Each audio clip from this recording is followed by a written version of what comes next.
Hey everyone, welcome back. So happy Saturday to you guys, and thanks so much for coming in to watch this video. It's a live stream, obviously, so we do these usually on Saturdays and on Wednesday nights as well. A couple of things we're going to take a look at today. Plan B stated that we are now in a bull run. We have the red dot showing up, so we'll take a look at what that actually means for us. We'll also take a look at previous cycles as well, as far as what's happened in the past and how Bitcoin has reacted at those points. And then we'll take a look at the BTC fees for February, January, and December as well. We'll kind of compare things for that part. And at the last end, we'll take a look at how Bitcoin did against the Bitcoin miners this past week and over the last 4 weeks, 8 weeks, and 12 weeks. So a lot to go over, and then we'll get into the Q&A as well at the end. So please hold on to your questions until then.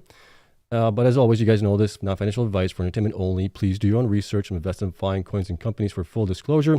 As always, and if you enjoy this type of content, hit the like button, subscribe, helps me out tremendously. And then if there's any corrections that need to be made, we'll post those on Discord, which is through Patreon, obviously, YouTube community posts, and on Twitter as well. So we should have everything covered there. All right, let's get into what Plan B had to say here. So Plan B, let me see if I can maybe zoom this in for you guys here really quick. There we go, looks a little better. So he pointed out, obviously, red dot, right? That's always a good sign. That's usually a bull market here for us. So accumulation phase has ended. No more easy buying opportunities in orderly and slowly increasing markets. Bull market has started. If history is any guide, we will see around 10 months of face-melting FOMO, extreme price pumps combined with multiple negative 30% drops. Enjoy, right? I don't know if we're going to see the 30% drops. We haven't seen those in the past year, at least now with Bitcoin, where we've seen it in other cycles. So we'll have to see how that plays out. I'm thinking maybe like 20% drops, maybe 25 at the most, 30. I don't know. We'll see how that comes out. But here's the chart that he provided. And you guys have it. If you guys haven't watched this video, do watch this video. He has a YouTube channel as well. He goes through all of these charts that he uses, and they're always very, how do I put this? They're pretty good, I would say, right? As far as looking at cycles and everything else, it's something that I always look at to see where we are in the cycle and things like that. But right now, as you can see here, the red dot has appeared here. Obviously, we had a huge month in February for December, or for Bitcoin. And we'll take a look at that here shortly as far as what that looks like from prior cycles. But you can see here, each time we got a red dot, we had a nice freaking bull run here. We did have some drops and things like that, but we've continued to always go up. So it might be volatile in the short term, but you got to look at the long-term picture, how it looks. Okay. Looking over here, you can see also where we kind of went that way. This was in 2013, but the main ones here are 2017, obviously rally that we had, then in 2021 as well. And now we're kind of starting it here as well. So that all bodes very well. So we got accumulation phase, you got bull market, distribution, bear market. We were in the accumulation phase here for the past year or so. Prior to that, we had the bear market in 2022, right? And then we had now the bull market happening again. So all good things for Bitcoin. Now, looking at the chart here, I've outlined where we had our halving cycles here in the past. So this orange line here is the halving cycle that we had in 2016. Then obviously we had the halving cycle in 2020 as well. And now we got a halving cycle again in 2024, which is this line here. Kind of interesting to take a look at this. If you look at, we're looking at the monthly chart here on Bitcoin right now, and it's a logarithmic scale. So it's kind of makes it a little bit easier to see here. But what we do have here is you can see here that we bottomed out in basically December of 22, this cycle. In prior cycles, we bottomed out, it looks like here in January of 2019. And then prior to that, we bottomed out in August the 2015 here. But after that, you saw that we had a rally up into the halving event. We didn't have this happen here so much in the what was this? This was May 20th, so 2020. At that point, we didn't really have that happen here for some reason. And I think that was mainly because of the pandemic and everything else that was going on at that time. So we did have a rally up. If you look at the previous cycle here in 2016 or pre-2016 cycle, we had a rally up. We were down a little bit here. Then we were going up into the halving event, right? We were down, we went up, then we were coming back down. And we should have probably here in 2020, right around January and February, we should have probably continued going up. But because of the pandemic, that brought things down here. And that's kind of where we started out, kind of delayed a little bit, I guess you could say. And that one. And then we're seeing the same thing here, right? We were going up right after we bottomed out here for quite a while, and then we're coming back down, and now we're going back up. So we're seeing more of a same type of situation here where we saw in the 2016 halving event, whereas we're not seeing that here, obviously, in 2020 event. So that bodes well for us. If that's the case, we may obviously have a nice run here in the next 10 to 12 to 18 months, depending when the actual bull run ends for us. even if it ends. Who knows, with the spot Bitcoin ETFs, we could be going up for much longer, but we'll see. It's kind of hard to predict where things are going to go right now with everything that's going on. Also, what do I want to point out here? Oh, obviously we've had the best month in February here so far. We were up, and I talked about this yesterday, we were up, let's see here, 18.6 thousand in the month in February. That is the best month we've had here as far as dollar amount is concerned. Prior to that, we had probably the prior best month was maybe in, looks like maybe February the 21st, or February 2021. We were up 12,000 at that point, and this one here, well, 13,500 here. So definitely a huge gain on the monthly. Percentage-wise, obviously it wasn't the best, I don't think. We were up 43%. We did have some months back here where we were up 47%, 42, 36. Prior to that, we had 53% months here. In August of 2017 as well, we were up 66% in the month, but you also had less dollar gains there, right? We only gained about $1,800 compared to the $18,000 that we gained here. So as the Bitcoin price continues to go up, it's just going to become more and more where we have these potential huge gains where we have, 40, 50, 60,000% dollar amount gains in a month, which is definitely interesting to see. Other than that, I think that kind of covers everything here that we've seen so far, how we are going into this halving event, which I think looks very bullish for us right now. I was originally going by the 2020 halving event where we saw the miners going down. Bitcoin at that time was actually going up a year prior, but things didn't obviously work out that way this time around, which is kind of good. So I'm happy to be wrong on that. But other than that, we'll leave it at this point here. And then also I had a question from somebody on the comments in one of the videos that I just did about what happens with the Bitcoin miners. Basically, well, mining is no longer there, right? So in about 100 some odd years, there's not going to be enough rewards potentially for the miners to make money on it. And the answer there is obviously the Bitcoin transaction fees, which obviously is going to play into our next thing that we're going to take a look at here. So when we look at the BTC transaction fees, we're seeing that those have been increasing more and more. They're becoming a little bit more sporadic as far as how they're coming in. December was obviously a wild month for BTC transaction fees. January was a little bit less. February was a little bit less than that as well. But overall, it's increasing from where we've seen it in the past. That's partly driven by ordinals, demand, obviously adoption. All of those things are going to be driving BTC fees going up. And eventually, if you look at just from December number here, it was BTC fees contributed 21% to the overall rewards that the miners got, right? So the miners get a block reward, depending on their size, what their exahash is for self-mining and things like that. They will get a reward based on that. And then each block will have a certain amount of fees in it.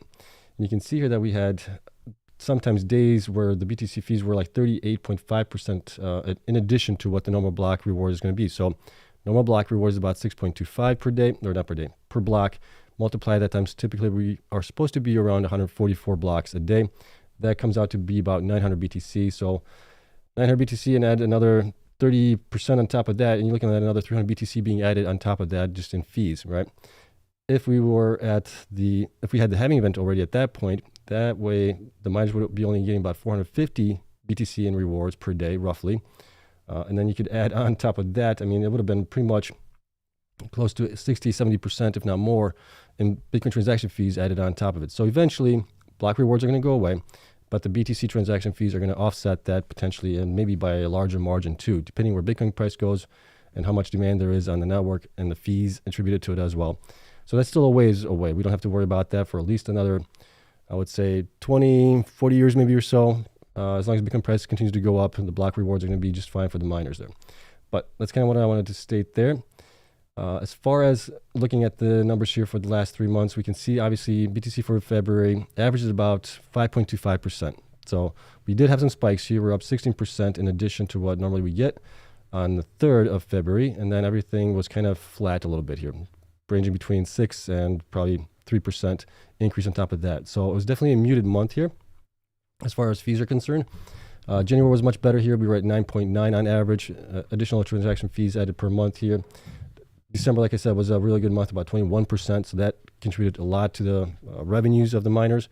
And we obviously saw huge spikes in revenue for all the miners that we cover here. But then when you look at the actual dollar amounts, right, with Bitcoin price going up, it's actually kind of interesting to take a look at that as well. So here we have the BTC fees plus rewards in dollar value. And at this point, you can see here that the average here for the month of February was around 47.3 million per day. That's what the rewards amounted to based on the and closing price of Bitcoin on those days. Okay. If you look at January obviously was 42.97. So we actually had more in revenues for the miners here in February, mainly because Bitcoin has been going up. And then also, well, we also had a shorter month here, so that's very surprising that we were up this good. But that's contributable to Bitcoin price going up in value. So as you can see here towards the end of the month where Bitcoin was getting close, well, at 60,000, 60-some thousand, we were getting like 60 million in revenue here for the miners here on each day, right? But that's divisible by all the miners out there, depending on what their percentage of the network is at that point. So that's kind of what they're getting there. January, you saw obviously 42.9. That was obviously lower than in December. December was still our best month here with 49 million here on average per day. So that is kind of what we're looking for. We want the transaction fees to continue to go up so the miners can make more. Also, if that doesn't happen, obviously we want Bitcoin price to go up, continuing to go up over that time frame. And here you can see that over the last 4 months here. So this is total BTC and fees in dollar amounts in millions. So November for the whole month, the rewards with the fees included was $1.1 billion for the month. December, $1.5 billion, right? Huge month for the miners there. January was 1.3 on average, and then February was 1.3 as well, 1.37. So better than it was in January, even though it was a shorter month. So kind of interesting to take a look at that, see how things are spreading out. And the reason I'm starting to track the BTC fees more is because we saw this huge increase, obviously, in May of last year. We saw it also in November, December, where it was definitely adding a significant amount. So then when I do my numbers for the miners, I know how much I need to basically add in BTC fees for them. So that way I can calculate a little bit better as far as what their uptime was each month based on what they should have been mining. So this definitely helps out. And then we can kind of track it here and look at all this stuff as well. All right. So that's it for that one. And then let's take a look at the miners, see how they did over the last week, 4 weeks, 8 weeks, and 12 weeks. And then we always look at this chart here to see where the miners are from their 52-week lows. So whatever their low was in the last 52 weeks to where they are now, that's kind of the way we're gauging it. And then also how far away they are from their 52-week highs here. So as you can see on the graph here, we got Cleanspark has obviously the biggest lead out of them all. Cleanspark up is 777% right now from the 52-week lows. That has been a tremendous performer for us here over the last, you could say, what is it, 5 months, 6 months or so, something like that. It's done really, really well for everybody that's gotten into Cleanspark here. Marathon has done really well too. It's up 426% from the 52-week lows, followed by Bitfarms, 330%. Then you got Mawson here at 280%. Mawson, I don't know why. I think that one is just being manipulated. They don't have a lot of shares out, but they're also not performing very well. Cash balance isn't that great either. So I think it's just being manipulated there. TerraWolf up 279%. You got Sphere up 253. Sphere, I would put in the same boat as Mawson here. Not sure why that one's doing really well. Look, they don't have a lot of shares outstanding as well.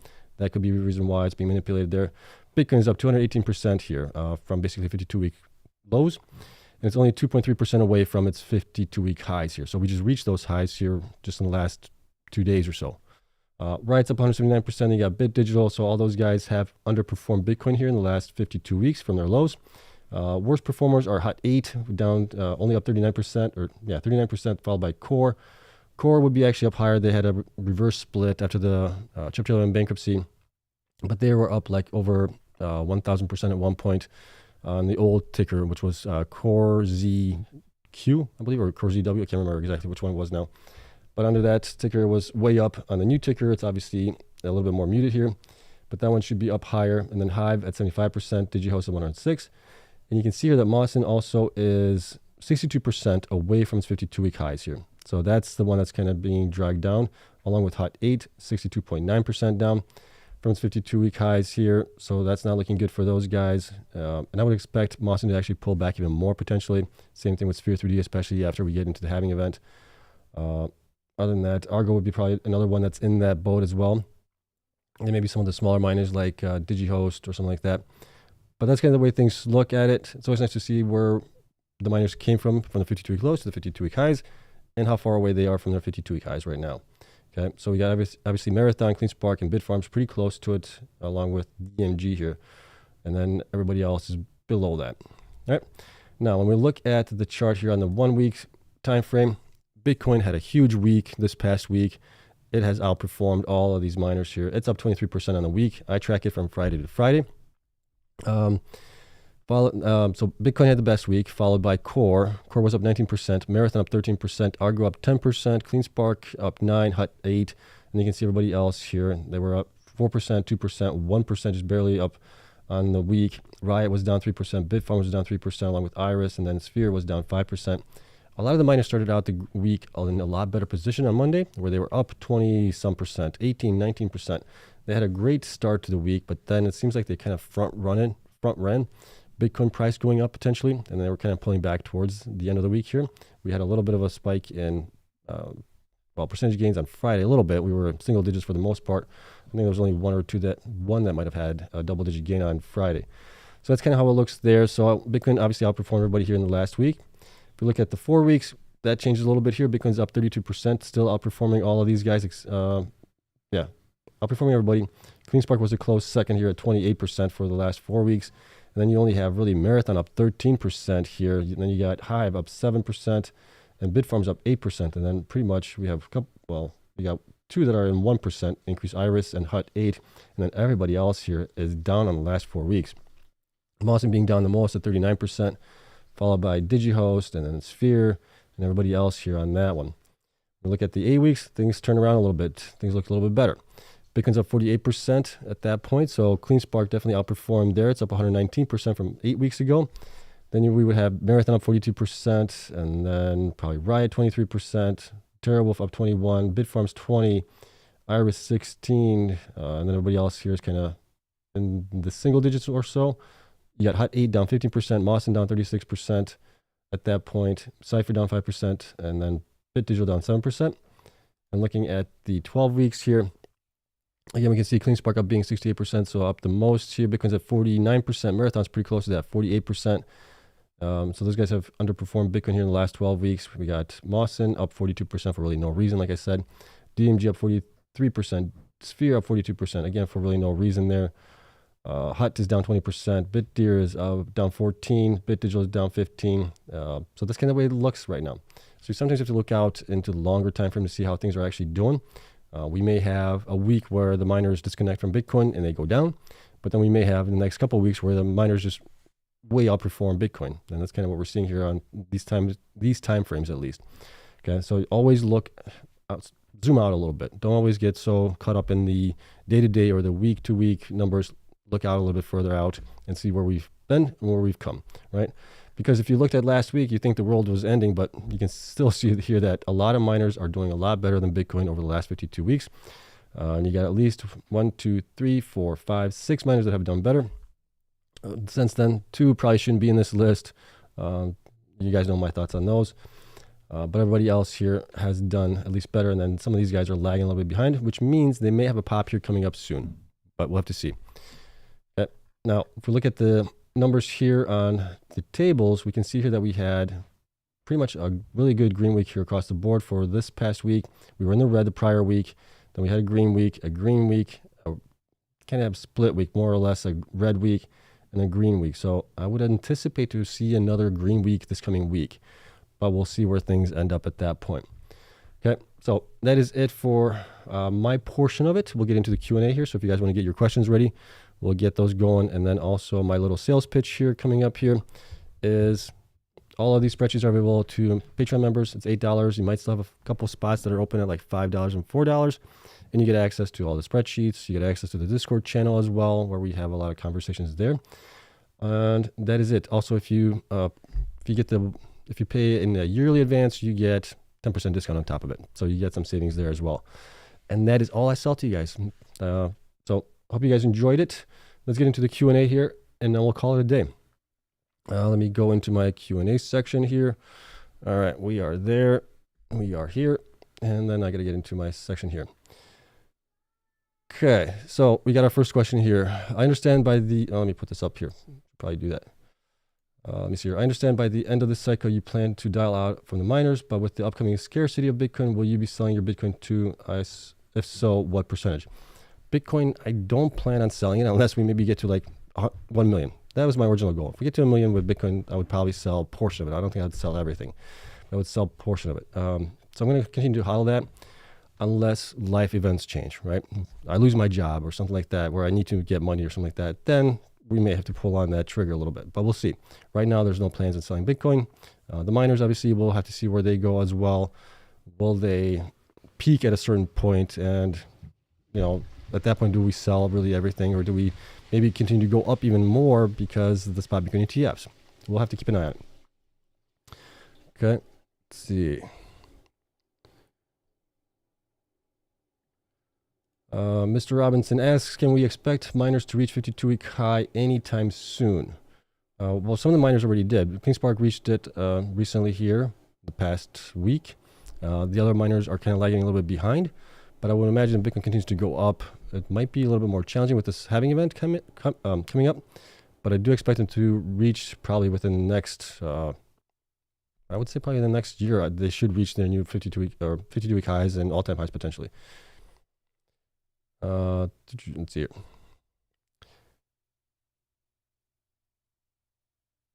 Okay, thoughts on IREN now. I keep saying Iris Energy.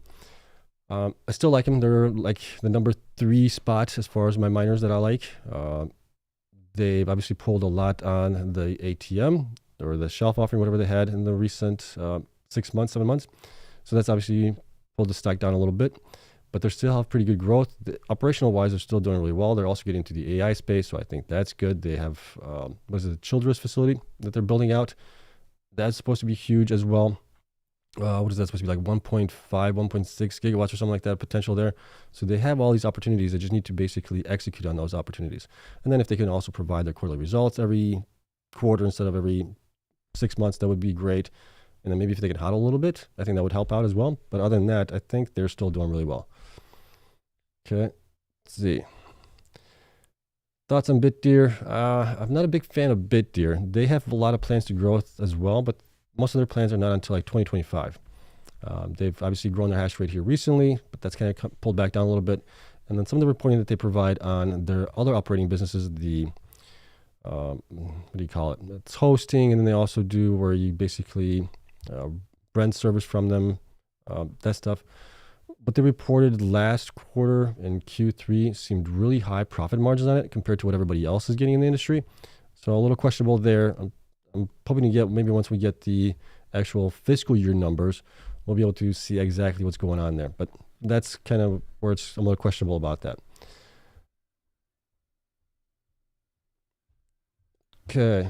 How do you feel about Cleanspark dip from 24 to 16 this past week? Are you rattled with stuff like that happens, or do you just think long term and it's okay? Yeah, I look at it long term, right? I've been in these miners since 2022. So I bought Cleanspark at that point at $9. It came all the way down to, what was it, like $2 or something like that. So I just continued dollar cost average out into it. There's a long-term plan here that after the halving event, they should skyrocket, which we're seeing a little bit now beforehand, or quite a bit actually, and that should continue going forward as Bitcoin goes up in value. They continue to build out, things like that. So I'm not really rattled by those things. If I see those types of things where we get big drops, I usually look at those as buying events. Okay. Let's see here. At 100K BTC, can IREN hit $20? I would think so. Right there, what, $6, $7 right now, somewhere around there. That would be only a 3x. That's, yeah, that should work. Bitcoin goes up 2x from where it is right now, or right about there. Should work that way, right? If they get actually valued properly, because right now they're undervalued. They should be at least 2x from where they are right now. So it is possible.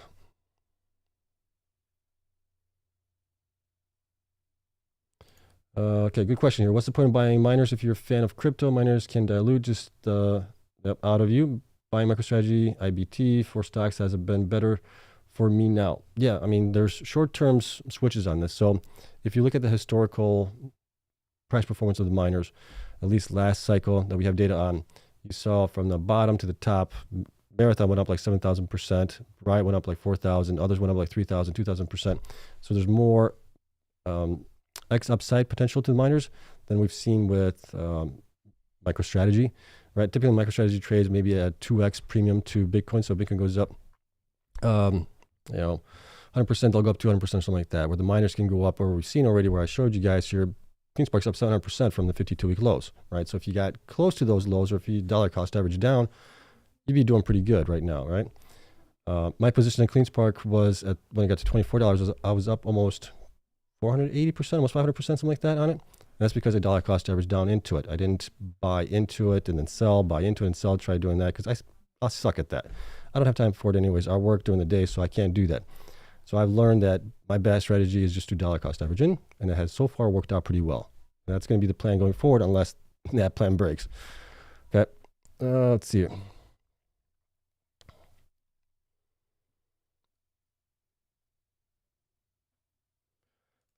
Miners are basically against what crypto believers believe in. Well, I have Bitcoin and I have miners too, but you're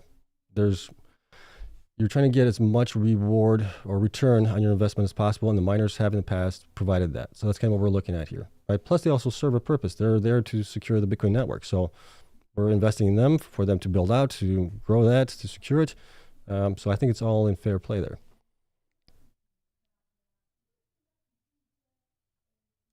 Okay, good question here. Can you provide an insight into Bitfarms synthetic HODL? How much do you think this is worth to them? That is a good question. Somebody else asked me that question in the comments in one of the videos, and they said that they're going to be actually asking that question in the conference call when Bitfarms has their fiscal year quarter numbers. So I'll be interested to find out what that actually means, because I really don't know what they're doing with this synthetic HODL. Are they doing options on that, or what's going on with it? So I need to find out some more. Hopefully they'll provide that information as far as what that could be and or what that could mean for them. How many Bitcoin do you think is missing? So, I mean, there's estimates between like, 5 and 7 million, something like that are missing, right? Gone. People don't have access to them. So that basically lowers the amount that's going to be available to everybody down to, just take 6. So about 15 million Bitcoin potentially, right? You got like 40 some odd millionaires out there. Not everybody that's a millionaire can even have one Bitcoin. They can only have like a quarter Bitcoin or something like that. So there's definitely going to be a supply and demand squeeze going on here going forward, especially as we get into the halving event, I think. Question, which another miner company is following Cleanspark's path? Or to reiterate, which another miner has potential like Cleanspark in current scenario? That is an interesting question. I don't think there's another miner like Cleanspark right now, at least not the way that they've been performing. No, they've been growing and things like that, but at least how can I put this? The operational, the thinking behind their thought process has been different, and it has seemed to work out really well for them.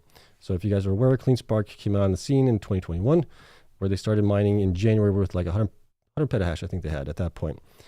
Within the next 3 years, now a little bit more, 3 years and 1 month, they're up to 16 exahash, right?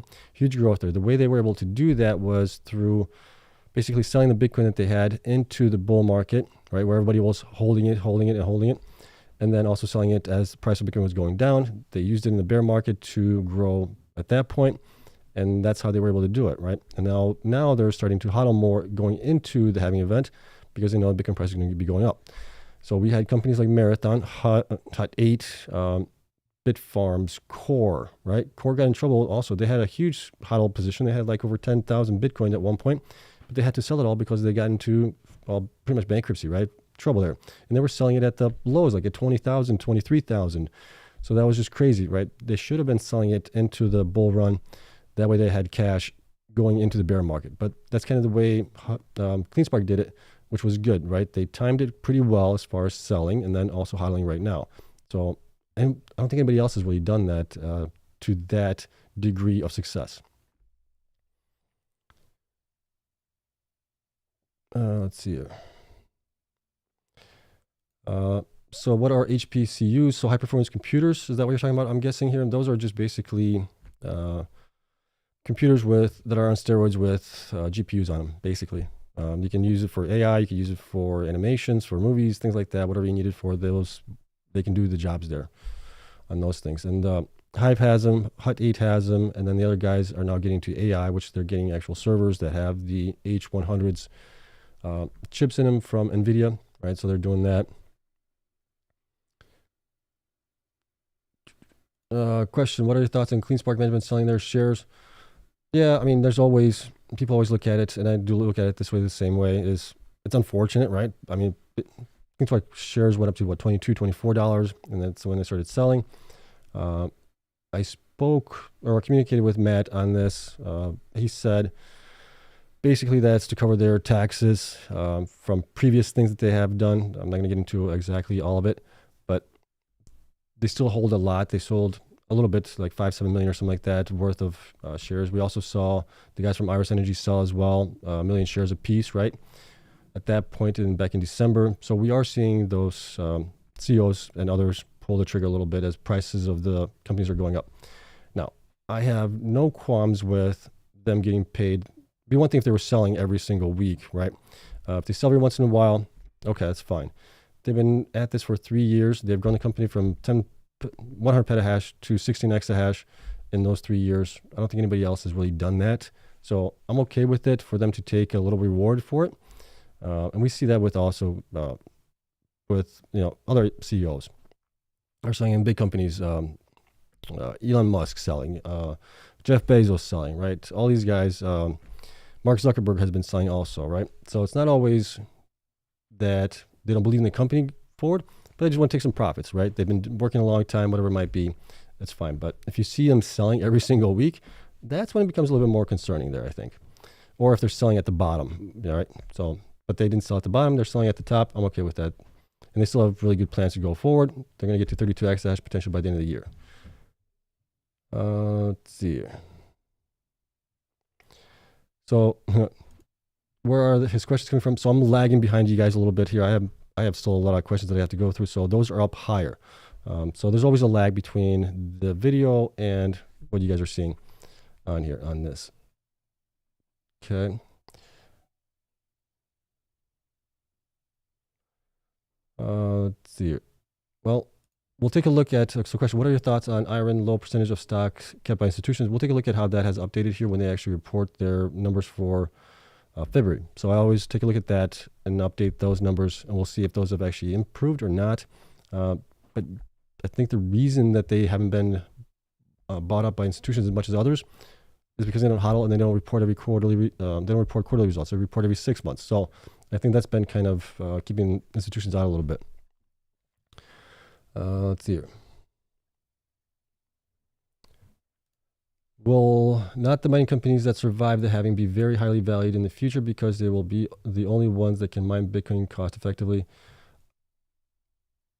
So the ones that survived, yeah, they should be valued more, right? As well, we're going to have it in 40 some odd days, 46 days or 47 days. We're going to have basically the halving.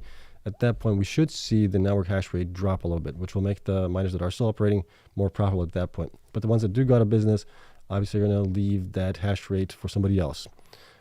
So they should get more profitable as well. And then the ones that are growing really well, Marathon, Riot, Cleanspark, Bitfarms getting to 20 exahash, Iris Energy in there as well. Cypher, all those guys that are growing really heavily into this will do much better going into the future here.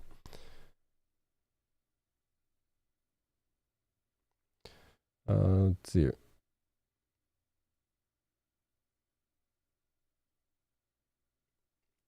So here's a question. Why do you think institutions sold Bitfarms this past week? They went down 7% from per Yahoo Finance. You're talking about the actual numbers there? Let me take a look at it. Let's see if I got it up here. Because we actually did that yesterday.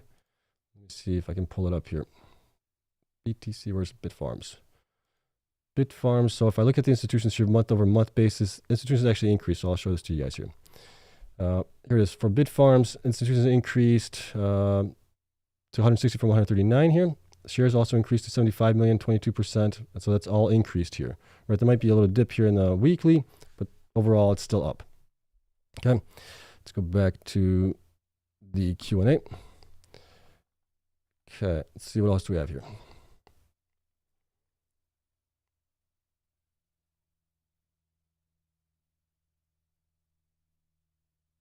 Okay, good question here. November 2021, Bitcoin hits 69,000, Marathon hits $85. Explain why we are at 62K Marathon, not close to the same correlation. Dilution, my friend, dilution. That's what happens when you get dilution, right? They had a lot less shares at that time. They have a lot more shares right now, but they also have a lot more hash rate. Plus, we are still getting close to having an event. At that point, we were in a bull run. We are just now getting into a bull run. So I would expect Marathon, CleanSpark, all these guys to surpass their previous all-time highs as long as Bitcoin gets to 150,000 or above to 250,000, whatever it might be. They're going to do really well. Any idea why the production of Amara is still struggling based on the Mara pool data? Yeah, I don't know.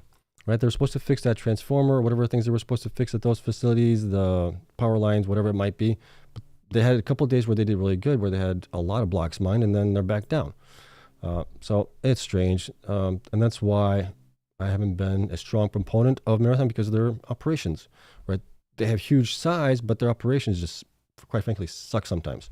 And that's not something that I look forward in a miner. Right? I want a miner to be up as much as they can, close to 100%.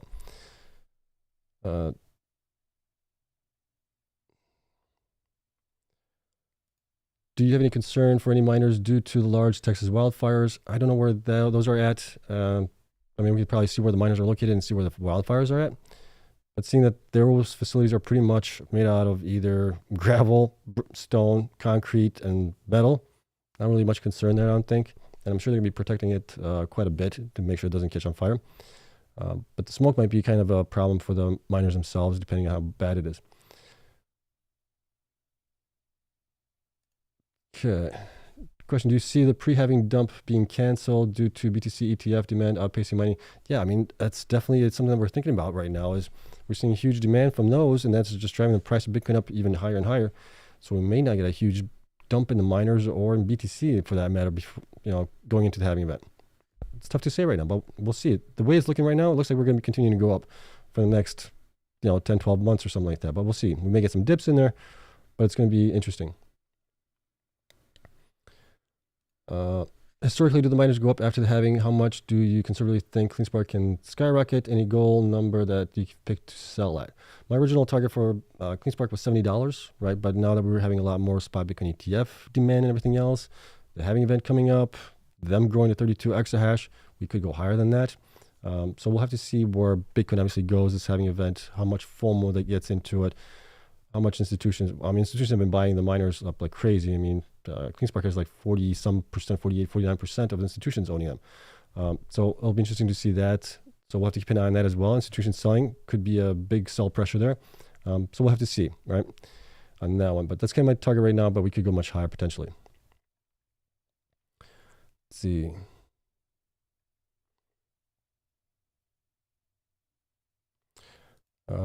Does that one mining pool control 40% of the hash rate concern you? Doesn't it only take 51% to change the BTC rules? Yes, as long as they don't get close to that, and as long as they stay at, let's say, below 45%, there's really no concern there, right? That's fine. But yes, if they get 51% of it, it's obviously going to be where they could attack the network. But I don't think it's going to be to anyone's advantage to do that, because then you're missing out on billions of dollars in revenue and things like that. Well, not billions, but millions of dollars revenue. So I don't think it's advantageous to anybody unless you get a nation state, a rogue state, a state that doesn't want Bitcoin to be around. But it's still going to be a lot for them to get all of that hash rate, 51% of the hash rate, to be able to basically mess up the BTC consensus and all of that. So I don't foresee that happening.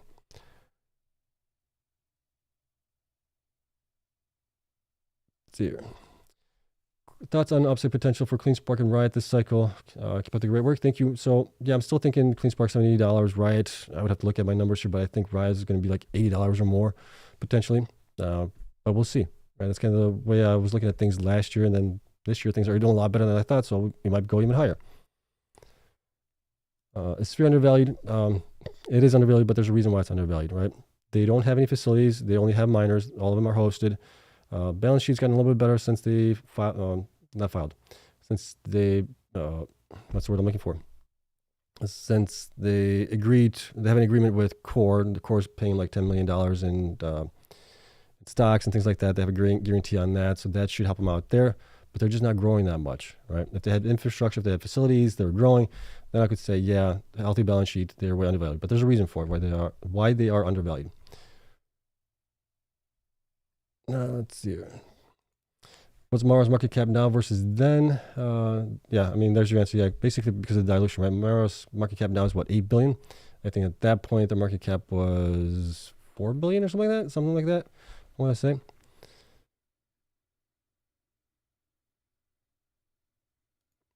Question, your thoughts about Bitfarms and what price prediction for Bitfarms after the halving? So it depends where Bitcoin goes, right? Bitcoin continues to go up. I would expect the miners, Bitfarms themselves to continue to go up. I still think that they're undervalued from where they are right now. They should be at least like 2x from where they are. based on what they have as far as hash rate, their future growth plans, pretty much no debt now, and healthy balance sheet. So we'll see. Do you find Hive overlooked and a sleeper pick? No, I had Hive since I had it actually in 2017, 2018. Held on through it through 2021 because everybody was thinking Bitcoin is going to be going up to 100,000, myself included. Lesson learned. So I held on to it, and then I sold it a couple months back because it's just not growing as much as the other miners are, right? And that's kind of what I think their philosophy is to maintain a 1% network hash rate, basically. So if the network hash rate goes up to 600 exahash, I think they want to have like be at 6 exahash or something like that. So that's kind of their goal there. They don't want to be in the top 5. They don't want to reach for the stars. They just want to be where they are, and they're happy with it. They have the AI stuff that they're doing, the HPC stuff as well. So that's kind of where they are. So that's kind of where I'm thinking right now, at least for Hive. Let's see here. What are your weekend hobbies to break from work and BTC miners? It's playing video games, watching TV potentially sometimes. I don't watch a lot of TV. I'll watch a movie or I'll watch a series at night or something like that, one show. Other than that, it's spend time with my boys, go outside, ride quads, ride bikes, play football, things like that.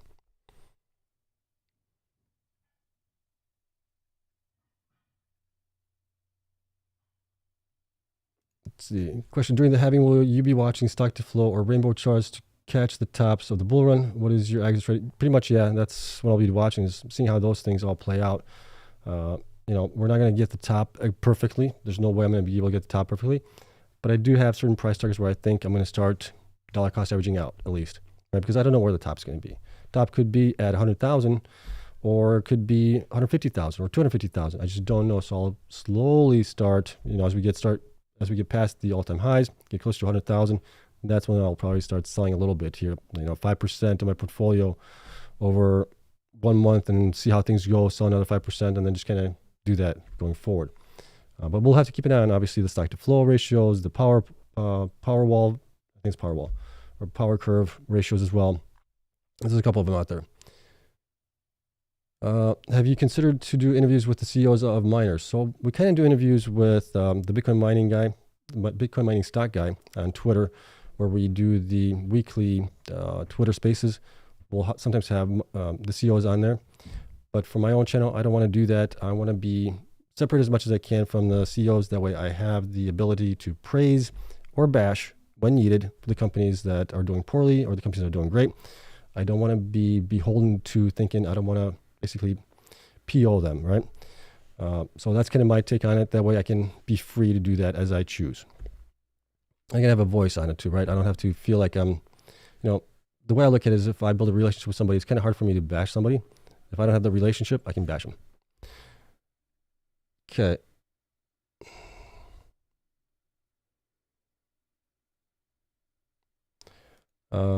Question: months ago, you did should I go in? Yep. I did go in quite a bit. So I sold 90% of my shares in Rivian at that point. And I pretty much put it all into Cleanspark and a little bit in Bitfarms and Iris Energy as well. So I pretty much did that. I didn't remortgage my house or anything like that to go in on Cleanspark, but I did pretty much go in as much as I could. So I am pretty happy with that.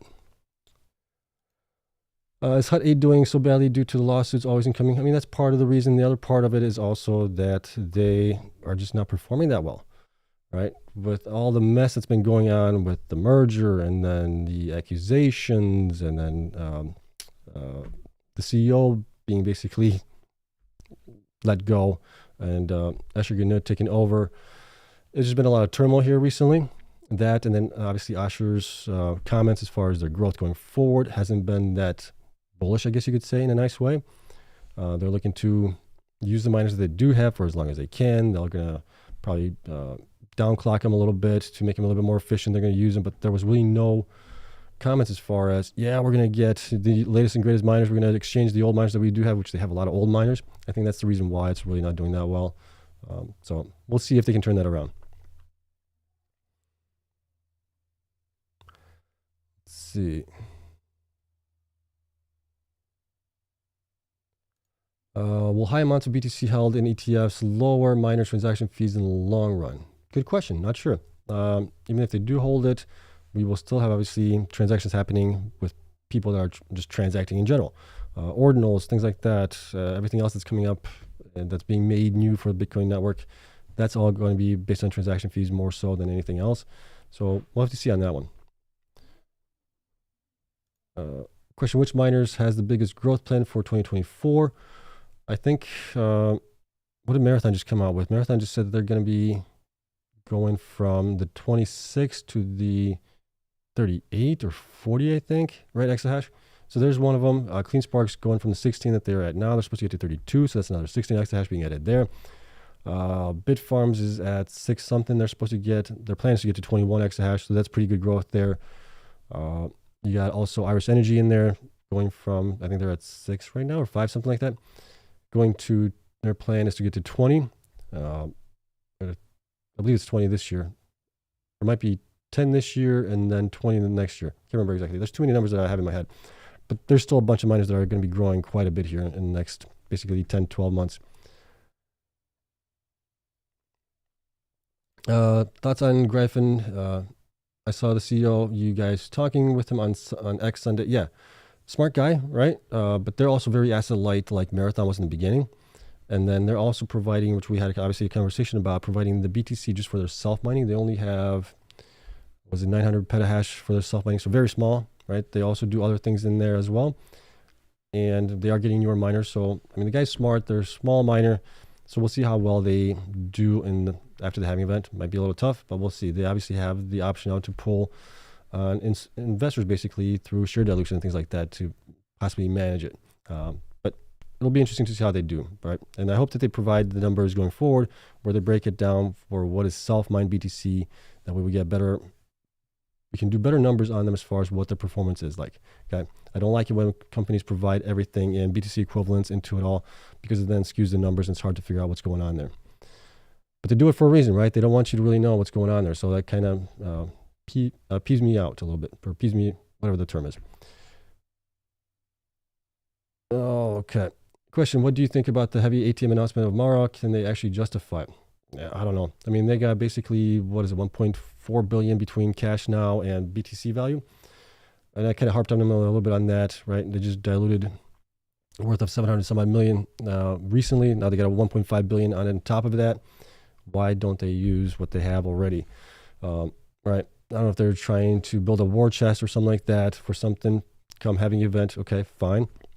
But you still have plenty of cash, everything else that you have. So we'll see how much they use it, right? They have the option to use it. It's not that they're going to use it, but we'll see.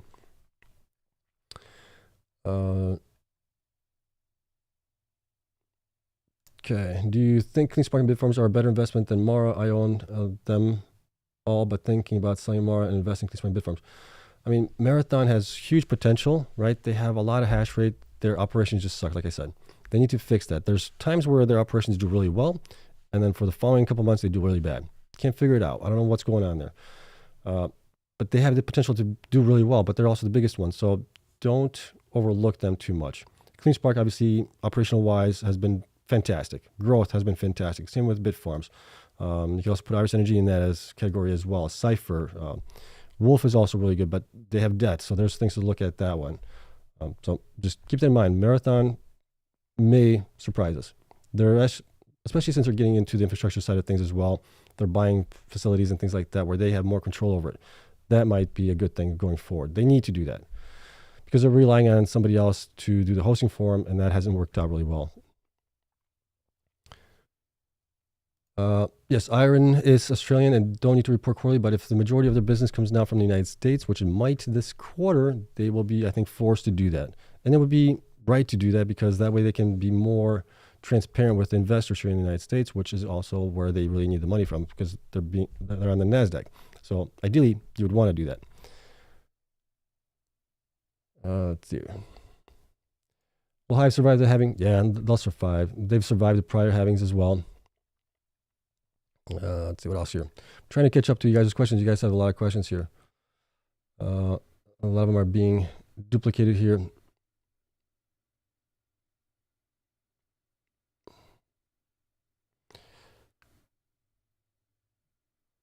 Do you think Bitfarms' $5 price target is too high? I think it's too low. I think it should be much, much higher.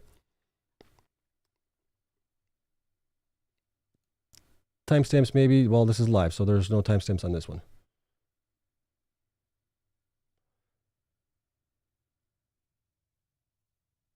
Okay, question. How does Cleanspark draw such high revenue this past month if they didn't sell any Bitcoin? They don't need to sell Bitcoin to have it be recognized as revenue, because that's basically what the revenue is at that point. They record it as revenue of what they mined on the day, on the week, and the month, whatever it is. At that end of the month, that's the total revenue for the month. That's how it's recognized as revenue at that point for accounting standards, right? Obviously, not selling it, you and I wouldn't think it's as revenue, but it's still revenue. If you didn't have something before you got it, that's revenue, right? It's the same thing with IRS looking at you if you invest in stocks, right? You invest $1,000, but then at the end of the time, at the end of say a year, you have 10,000 in value. Well, and you sell that, or whatever you sell at that point, that's when you get taxed on it. So same kind of deal. Trying to find some more questions. I'm trying to catch up as well. Trying to see if there's anything new here.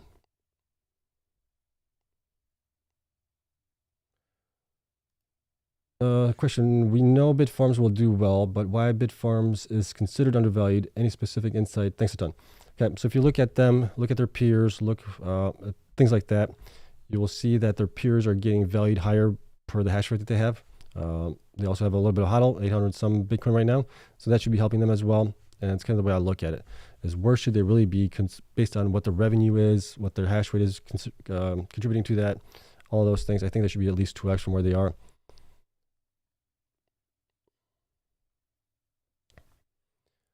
Let's see. What's my average on IREN? It's like $3 something. I haven't looked at it recently. I don't have too many shares. I only have a couple hundred shares of them. I started buying them when they were like $3, and then the price started to go up to like $6, $7, $8. I'm like, okay, I'm gonna hold off, wait for a little bit of a pullback on the things, and start buying again. And then obviously the new year came, and I had to prepare for income taxes and property taxes, so I'm keeping cash on the side right now. Let's see.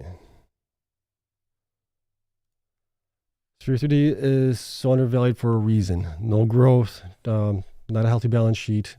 That's the reason why they're undervalued. There's a reason for it. You just can't look at it as other miners, comparing it to them and going, it's undervalued because in general. There's a reason for it. Just like Wolf is undervalued right now for a reason because of debt. You got Mawson being undervalued right now as well, but there's reasons for it. CORZ being undervalued, probably the most undervalued here out of them all, but because they got a Chapter 11 bankruptcy, there's a reason for it. So there's always reasons to why something is undervalued. Scott, thank you so much for the super chat. Thanks. Okay, I think I'm catching up here. Your thoughts on upcoming year-end results on Bitfarms. Okay, so Bitfarms, based that they're in Canada, they will not be able to provide us with the updated FASB rules for Bitcoin because they're in Canada. They use different standards for that, which makes me think maybe Hive, which is also in Canada, Bitfarms, maybe they will relocate to the United States to take advantage of those. Something to excuse me, something to think about. Okay. Let's see. Which of the miners that have not made a significant move are best prepared to make a big growth announcement? Well, they've all made pretty, for the most part, they've made pretty sizable announcements as far as what their plans are for the end of the year here. But there's obviously other contributing factors to it why they might not be performing as well. It could be just lagging. Sometimes we see that. We saw Cleanspark last year lagging Riot, Marathon as well for a long time. And then all of a sudden they came out and said, hey, we're fully funded to 16 exahash, and the stock went straight up, right? So it just depends on the news that you get, the sentiment in the investors as well. If investors see that you're possibly done with the dilution, that's usually when the stock tends to go up. So we need those types of stories to come out from the other miners as well, I think. Let's see. How many shares am I looking to buy of IREN before having? I am pretty close to where I need to be as far as cash on the side to pay things that I need to pay for. At that point, I'm going to start reaccumulating into Cleanspark if I can on the dips, Bitfarms for the time being as well, and then Iris Energy as well at that point. Because I have such a huge position already in Cleanspark and Bitfarms, Iris Energy might be the one that I can plow a little bit more into it. But we'll see how much I can get into it in the next couple weeks, months. We'll see.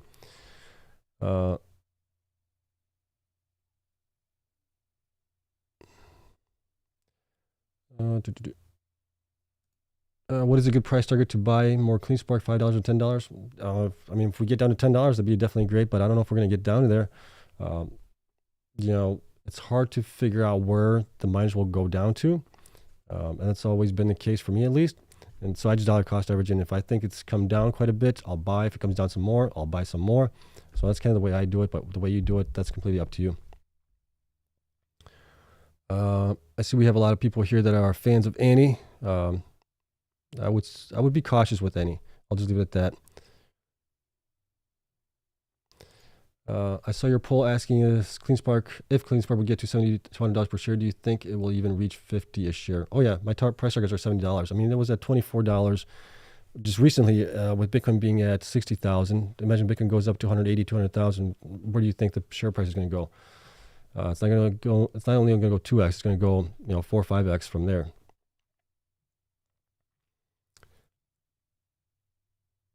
Wolf continues to struggle. Makes sense to consolidate into Cleanspark or Mara. I think Wolf might pop if they actually provide that they are restructuring their debt, right? They paid off 40 million of it so far. They're supposed to pay off some more of it from the Q1 numbers that they stated.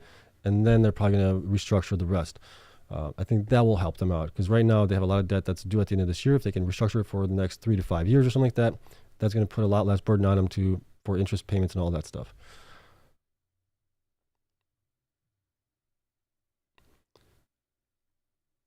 IREN, okay, so IREN price target if Bitcoin hits 100,000. So that's basically almost a 2x. Well, it'll be a little bit more than 2x, but less than 2x for Bitcoin to get there. So at that point, we're looking at possibly like a 3x, 4x for IREN if that's the case, right? That's the way that I would look at it. Would you do anything with Bitfarms before earnings? Pretend myself. This is not financial advice as always, but I'm just going to hold on to it.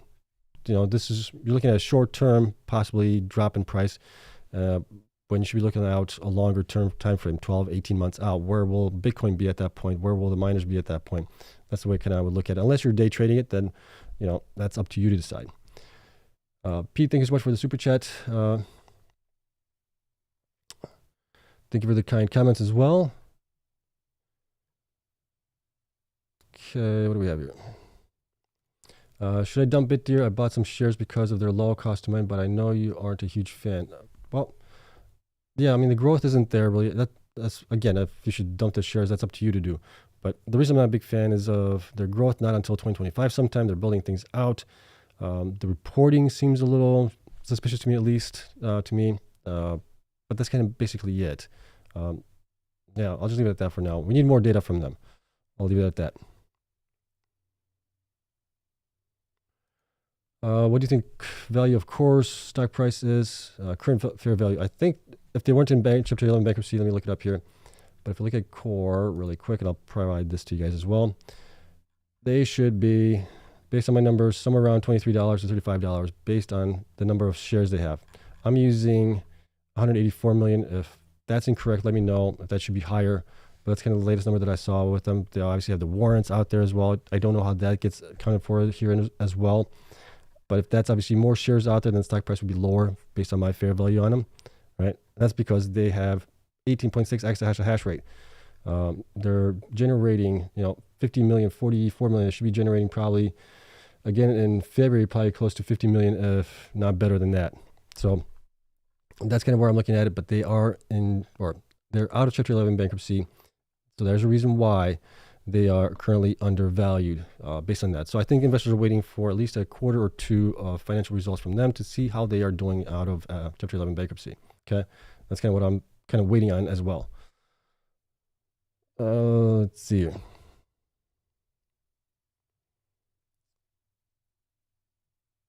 Okay, I think we're pretty much caught up on all that we had to cover. Okay, so we'll just leave it at that. I don't see any more questions looking down here on real time. Yeah, thank you. Can you please smash the like button for the dude? There are people in this chat that have made money from his suggestions. I appreciate it. Thank you. Obviously, do your own due diligence as always on this. I provide you guys with the data as much as I can, my insights into what I see happening here, and hopefully that works out for you guys. Okay, so appreciate it, you guys coming in here. We'll do these on Saturdays and on Wednesdays. live streams, that is. And then we do regular videos during the rest of the week. And then tomorrow also I have the Twitter space with the Bitcoin mining stock guy. He's got a long Twitter handle. The guy, I'll just call him the guy. That's at 12 o'clock Central Standard Time. You guys are more than welcome to join in there, ask questions if you guys want to. But that usually lasts like 2 hours or so. So that's always fun there. Okay. Thank you so much again. I'll see you guys in the next one. Hope you guys have a wonderful weekend. And maybe we will have another green week next week. Maybe. Fingers crossed. All right. I'll see you guys later.